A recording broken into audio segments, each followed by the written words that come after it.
Arty here. Going to start on part 2.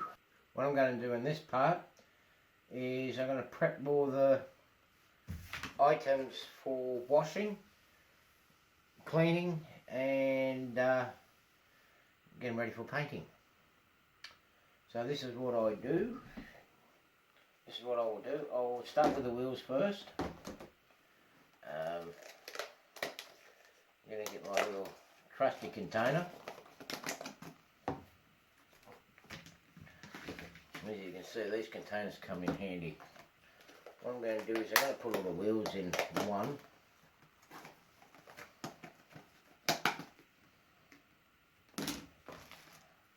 I'll start with the trailer wheels first.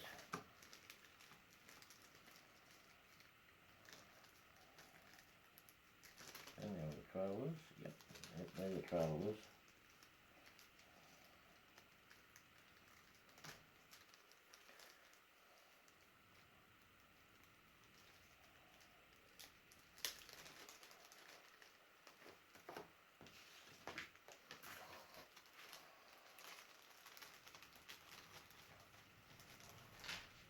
I won't discard the packets because they're going to come in handy for later. Yeah, you'll probably notice that the wheels have got different colour. That's all because of the different coloured polyurethane that Ben's been using to cast these wheels. If you're lucky enough, at your local hobby shop, if they got Carrier Herper wheels,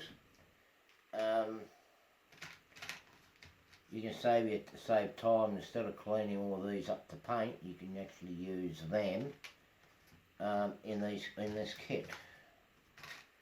Just going to get sidetracked a little bit here. I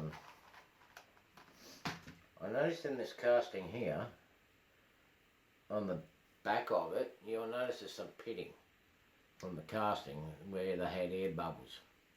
Now how you can fix that up, you can sand that down a bit, and then to fill it up, all you need to do is use a bit of white glue, let it set, and just re-sand it back down again, and you won't be able to tell the difference. Okay, that's alright that it's on the inside of the tailgate, because inside the tailgates you usually get pitted by the gravel anyway, or the rocks or whatever you transport. Fleet companies that run around in Australia, most of the fleet companies usually go with a single stack and a single air filter, right? And a lot of smaller fleet operators or owner drivers usually have, they usually have the 2 stacks and the 2 filters. Just a lot of what we call bling.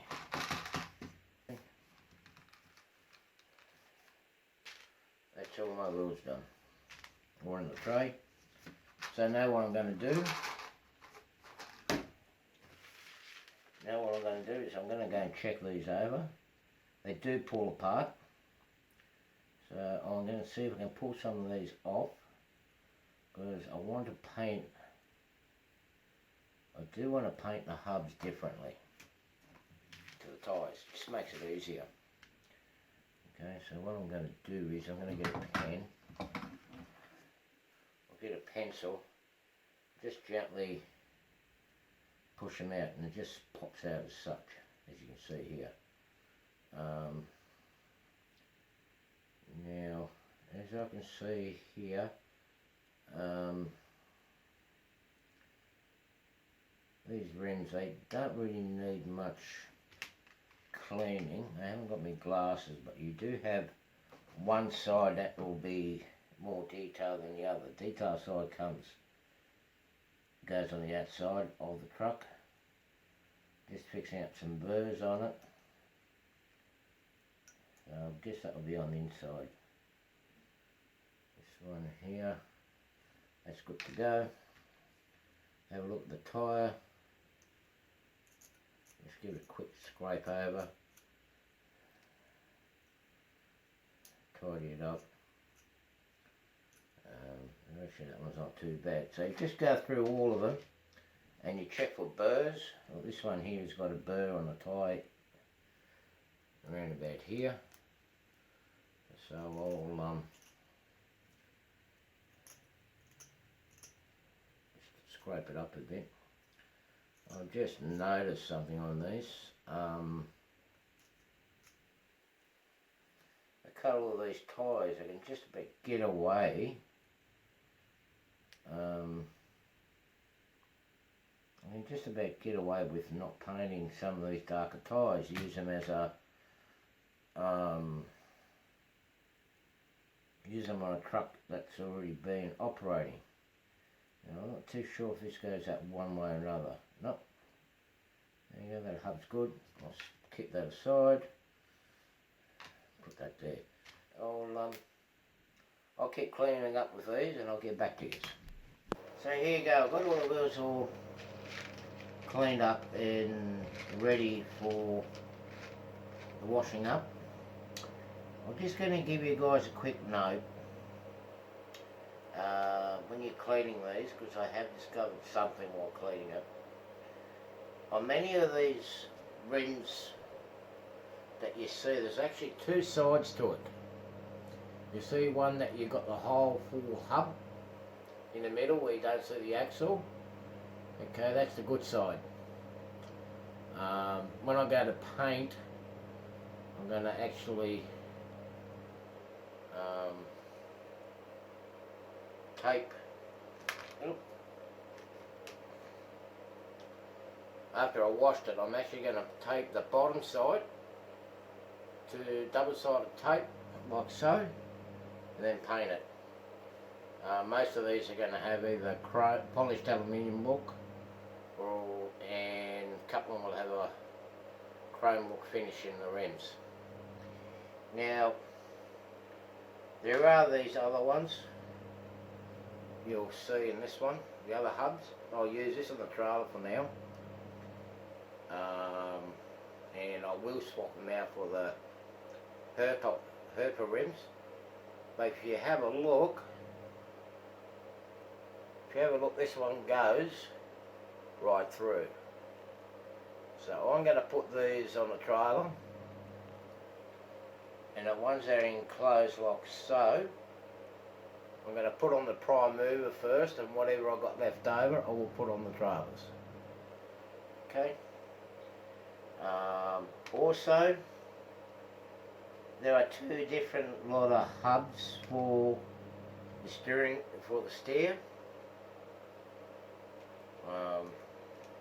And then you've got another one that's actually a spare rib. So this one here, you'll see it's a single one, like so. That's the outside, that's your inside. We're not going to get too fussy and clean the inside. I've actually found that some of this casting is very thin and very brittle, so I don't really want to disturb the shape of it too much. So that hub there can go on the truck, or rim should I say, and then you've got in the kit, you've got some of these here too, some more rims. With these rims, what you can do is you can they actually form a part of the spare tyre that goes in the tyre rack. In Australia, we actually, trucks usually get truck spare tyres in the rack, usually already got the rim on it. We don't have to worry about or mess around about changing rims on the side of the road. Here's a finished one. Well, not finished as such, still got to paint. That's how that look. That's the outside. That's the inside. Okay. What I'm going to do is, I'll start with the dolly first. In between the chassis and whatnot here, I'm just going to give it a quick rub, just to smooth it out a little bit.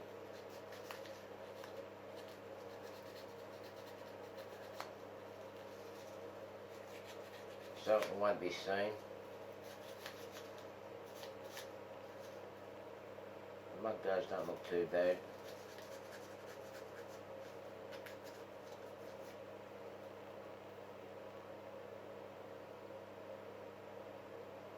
Back don't look too bad. I'm just going to run a little bit on the mud flat.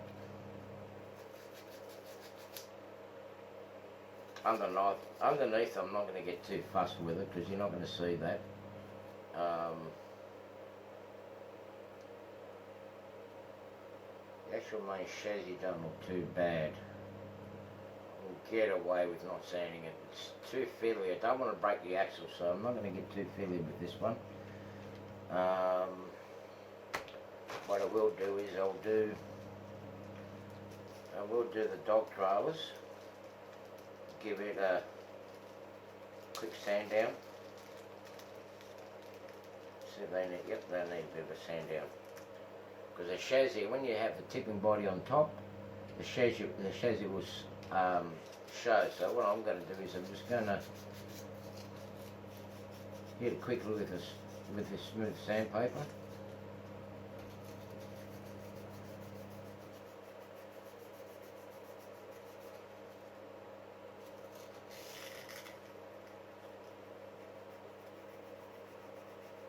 I'll just sand it down.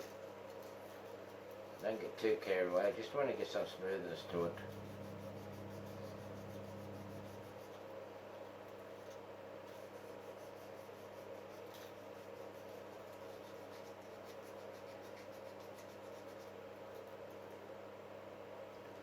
Same to the mud flat, to the front mud flaps. Don't go too crazy with it, try to get as smooth as you possibly can, because with the polyurethane, it's actually still reasonably soft. So I'm just going to sand all these down as such.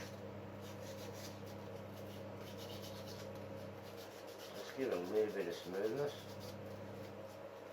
Doesn't need the real coarse sandpaper because you'll just rub it all out. You'll sand it down too much and it's going to be too soft.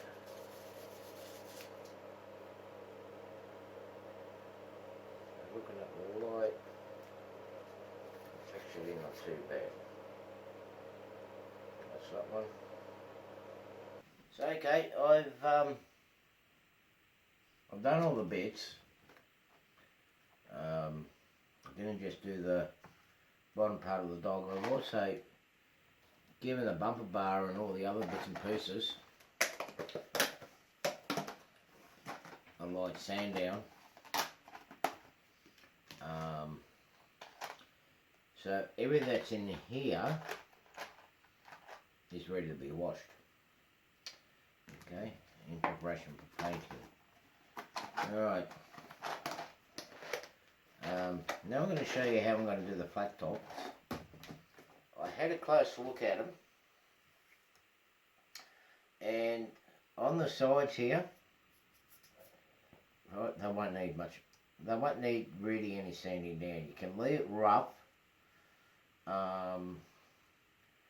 because generally on our trucks, they were kind of a bit rough. That's underneath it. However, what I will do is, this light's pretty bad. Actually, that toolbox doesn't look too bad. I'll have a look at the toolboxes, see if they're reasonably smooth. Yep. These are the toolboxes here. Doesn't matter if they're a little bit. Well, this one here's got a little bit of fine lines, but that's not too bad. The undercut will cover all that. Okay, this one's not too bad either. Okay, one thing I have noticed with Ben's flat tops is they're all slightly bent. You probably see they're slightly bent up the front end here. where it hooks up. This one's a little bit bent. This one's not too bad, but you still see a slight little bend in this area here, and this one here. Don't stress over it. In real life, they do have a little bit of a bend either here or here. They actually camber up like so. And when we put the loads on it, the actual trailer straightens itself out, if that makes sense. So having a little bit of bend in them is not a bad thing, because by the time you put this on top of here, put a bit of weight on it, it will level itself out. This one here, I notice the stringers on here is a little bit delicate. So I'm just going to give it a light sand. The other thing I have actually noticed also is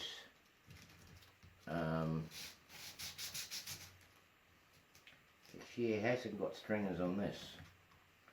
I don't know why. I'll have to ask him and I'll hopefully get back to you. I think he's just done it so you can have so you can quickly put the trailer together, but in all fairness, all the flat tops, or you Americans call flat decks, on general cartage, on general freight, we have stringers going across like so. I'm going to find a bit of a struggle with me at the moment with the way my hands are, but maybe later on down the track I might actually do some stringers on this, but I'll see it down the track. Now, another thing about just a bit of information for you is another real life thing that we have, for those that want to go in fine detail. These trailers here are actually what we call general freight trailers. Now, we've been in the steel mill nearby. We actually had a specific point where we'd actually have extra double, we'd actually have extra stringers along our floors. Now what that did was it actually gave us a bit more strength, and when we used to put our steel coils, because our steel mill nearby does coils and plate, you can actually put your coils in any spot for your weight distribution, but you still have a area where your timber darnish could actually sit to carry the coil, if that makes sense.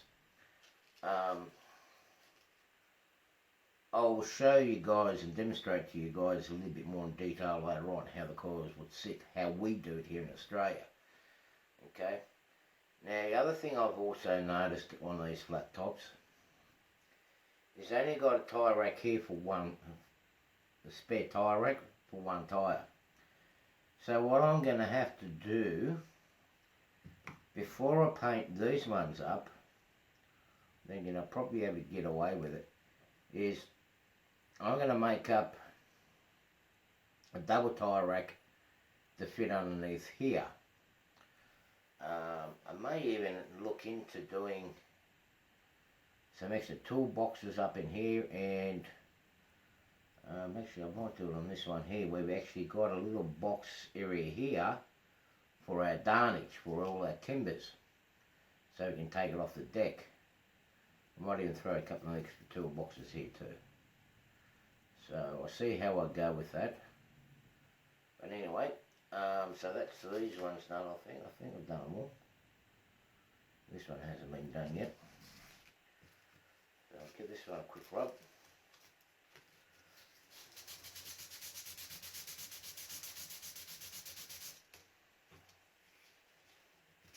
Okay. So that one's ready. These are ready to go. They're ready to go. So I'm going to put these aside. and get all these painted up. Oh, not painted up, they have them all washed up the same time as I washed everything else. That's all ready to go for painting. I'm going to do the trailers first and all those bits and pieces, but I'm going to paint the trailers up first because they're easy and straightforward to do. Okay, just put that in their boxes for now. The other thing what I've done is also I've had a look at these chassis.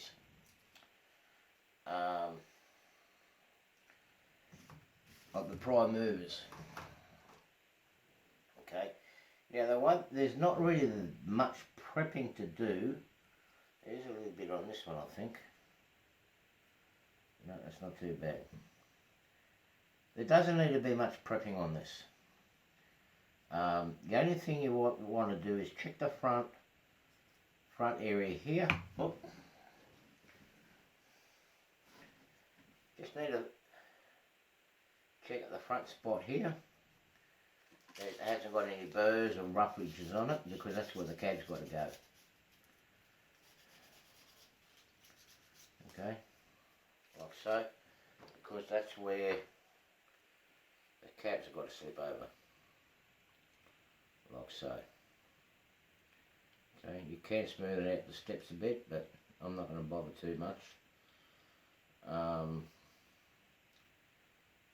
So just make sure there's no burr at the front, because then it's going to push the cap too far forward and it's not going to fit into place properly. So there you go, that's what it'll look like. All I've got to do with the chassis is prime them up. Okay, so that one's ready to be washed. Now all I've got left to do is the cab. With the cabs, what I'm going to do is I'm going to use a finer set. I'm going to go over quickly with the 360, and then I'm going to finish off with real smooth sandpaper, P60. I'm going to experiment a little bit with them to see how smooth I can get it, because there are, you might be able to see, but there are really faint lines in it. Now that may show up in the paintwork. So I'm just trying to get some sort of smoothness in it, and then have this ready to be painted up too. So anyway, I'll get back to you once I finish doing these bodies, which has got to be smoothed out, and the cabs. Alright, talk to you soon. Okay people, sorry about the echo. I'm going to try to talk softly as possible.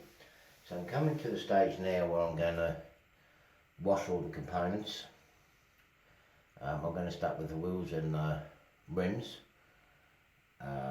When I've finished washing all the components, I'll show you how I place them down to get dried. Okay. With these homemade polyurethane kits, it's extremely advised to wash them down so you can wash the grease out of the oil, and more importantly, the mould release that's on the actual models itself. Because if you fail to do this, the undercoat and other paints will actually come off and blister and whatnot, and won't adhere to the plastic. Okay, so what I'm going to start with is I'm going to fill the basin up a little bit with warm water. Try to get it at least lukewarm, not too hot.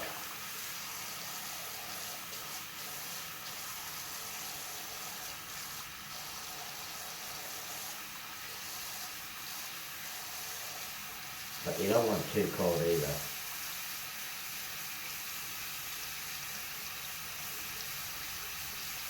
That's warm enough. You can keep your hand underneath it, just right. Okay.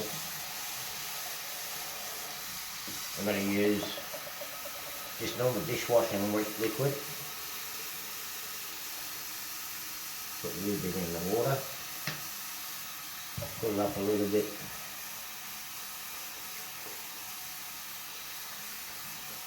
Get it all nice and sudsy. Okay. Now what I have done with the tyres and rims, because they're so small, I've actually put it in these strainers, as it will make it a lot easier to drain out and rinse out later on down the track. I'll start with the tyres first.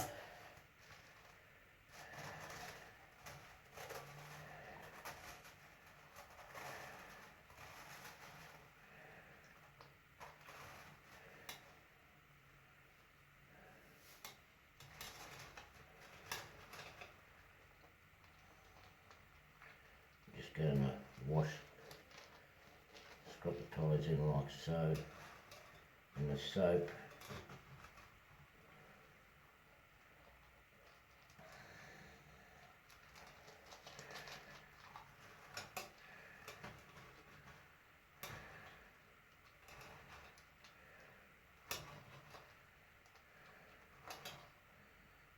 Okay, and what I'm going to do is I'm going to sort the suds away. A little bit of the suds away.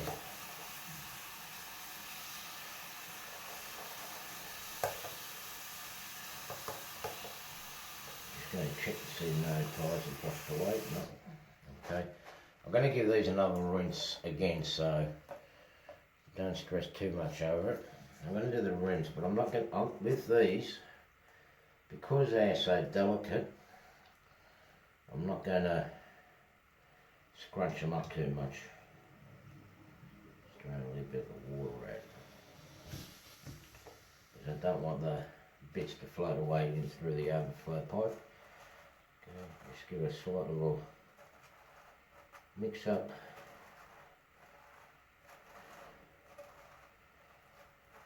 Just wash it up inside the strainer itself.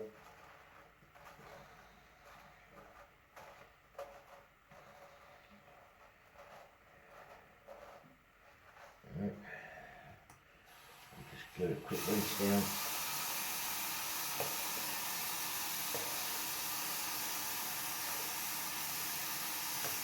Okay, what I'm going to do is I'm going to drain all this water out.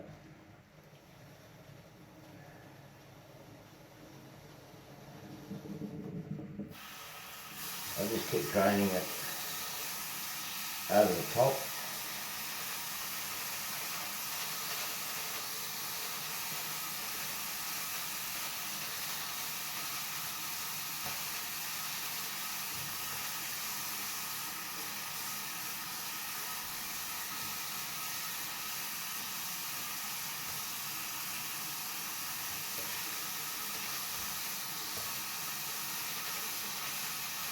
Similar way to how those who know how to cook and do some cooking, how you wash out your rice and whatnot.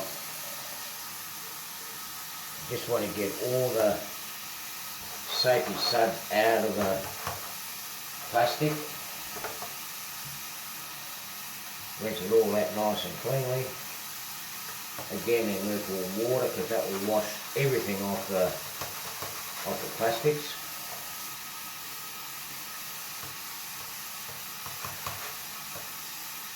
You want to make sure it's rinsed out good, because even with the soap residue that stays on it will affect the undercoat and the paint when you start to paint them.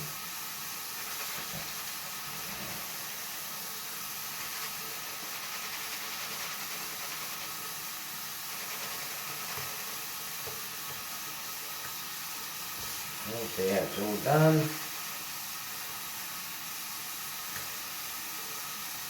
Still a little bit of soap, you can still see a little bit of soap bubbling away in there. Just about all done. Okay, I'll be back shortly. I'm just going to take these out.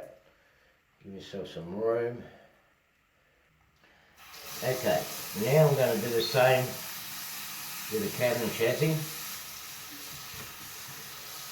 and the trailers. I'm just going to wash my hands up a little bit. Close it up. Down a little bit of detergent.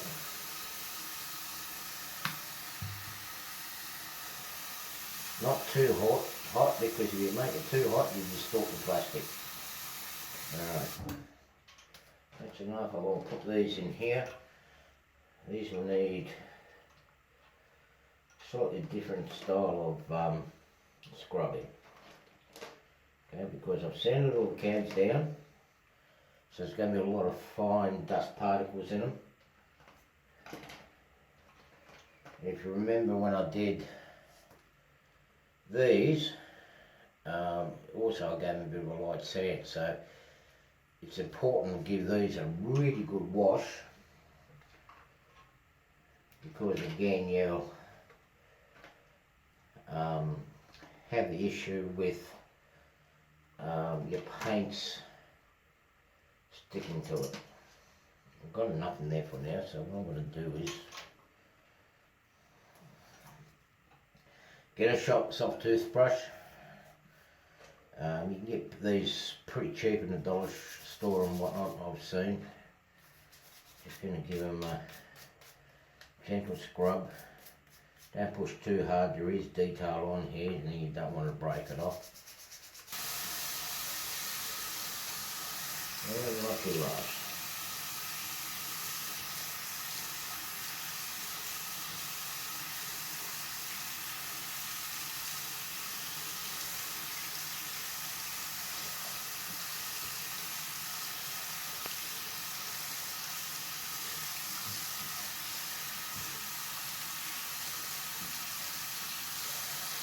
Yeah, now I'll take these out to the big table and spread them out and let them dry overnight.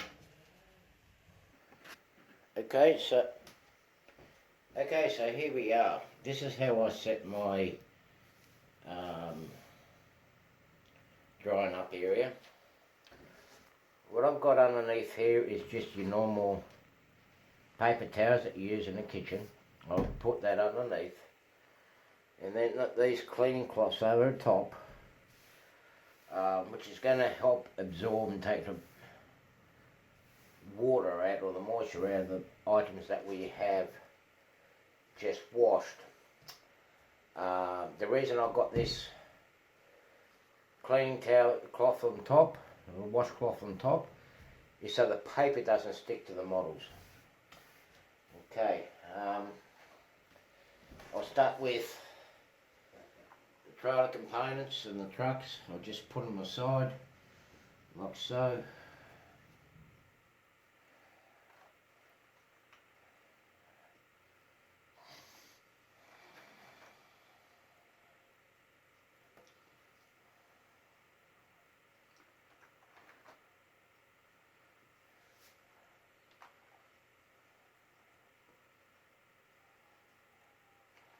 Just going to put them in order so I know what's what.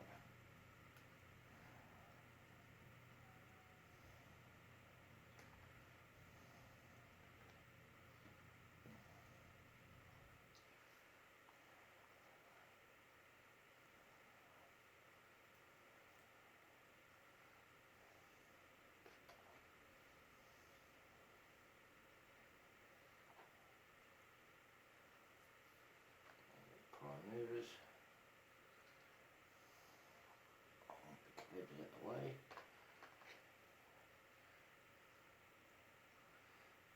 Now, as they dry with these cabs, don't panic if they change colour, because what you'll find is that's the actual centre down portions of the model. So I'll just put these aside.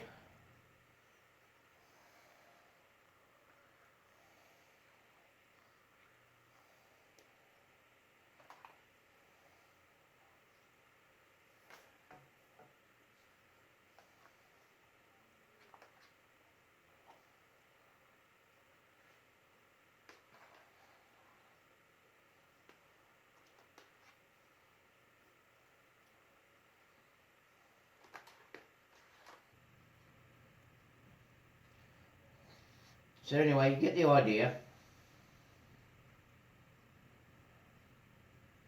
got everything aside now to dry. I'm going to wash all the other bits off, put them over to dry for a day or two. Temperature here at the moment is actually quite cold, so it's going to take a bit of time for this to dry off properly. This is basically what you need to do in getting your models ready for painting, especially polyurethane models, as they have got a lot of residue on it, the mold release residue on it, and you want to get it off.